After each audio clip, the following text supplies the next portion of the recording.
Course hit. Madam ప్రతిసారి orange కి same vibration, same love, same energy. మిమ్మల్ని ఎక్కువ ఎందుకు అట్రాక్ట్ చేస్తుంది ఆరెంజ్? ఇది సెకండ్ రీ రిలీజ్ కదా.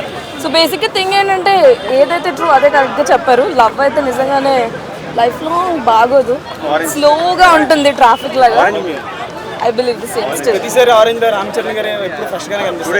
డ్రెస్సింగ్ స్టైల్ గానీ, హెయిర్ స్టైల్ గానీ. యాక్చువల్లీ ఈ డ్రెస్సింగ్ స్టైల్ చాలా బాగుంటుంది మూవీలో. అది నోటీస్ రెలెవెంటా ఇప్పుడు కూడా? స్టిల్ ఇప్పుడు థియేటర్లో ఎలా ఉంది? చాలా బాగుంది, సూపర్ ఉంది. సాంగ్స్ కోసమే వచ్చాం మూవీకి, చాలా బాగుంది. సో మనం అప్పుడు మూవీ కదా, థియేటర్లో సాంగ్స్ ఫీలింగ్ ఏంటంటే? అప్పుడు నేను మూవీకి వెళ్ళలేదు, చిన్నగా ఉన్నప్పుడు. అంటే ఇప్పుడు రామ్ చరణ్ లుక్ బాగుందా, అప్పుడు రామ్ చరణ్ లుక్ బాగుందా? అప్పుడు సూపర్ ఉంది, చాలా బాగుంది మూవీ. సాంగ్స్ కోసమే వచ్చిన మెయిన్. ఫస్ట్ టైం వచ్చిన రీ రిలీజ్కి. అంటే రీ రిలీజ్ చూసినట్టుందా, కొత్త సినిమా చూసినట్టు? కొత్త సినిమా, అసలు చాలా లాజికల్గా ఉంది మూవీ. రామ్ చరణ్ మూవీస్ ఏం చిరుత చూడాలనుకుంటున్నాను. చిరుత సాంగ్స్ కూడా బాగుంటాయి. థియేటర్లో సాంగ్స్ ఎలా అనిపిస్తుంది? డైలీ ఫోన్లో వినేవాళ్ళకి థియేటర్లో ఎలా అనిపిస్తుంది? థియేటర్ ఎక్స్పీరియన్స్ చేయాలని వచ్చిన, నార్మల్గా ఇంటనే ఉంటాం సాంగ్స్. లైలా మూవీకి ఎందుకు పోలేదు, ఆరెంజ్కి ఎందుకు వెళ్ళారు మరి?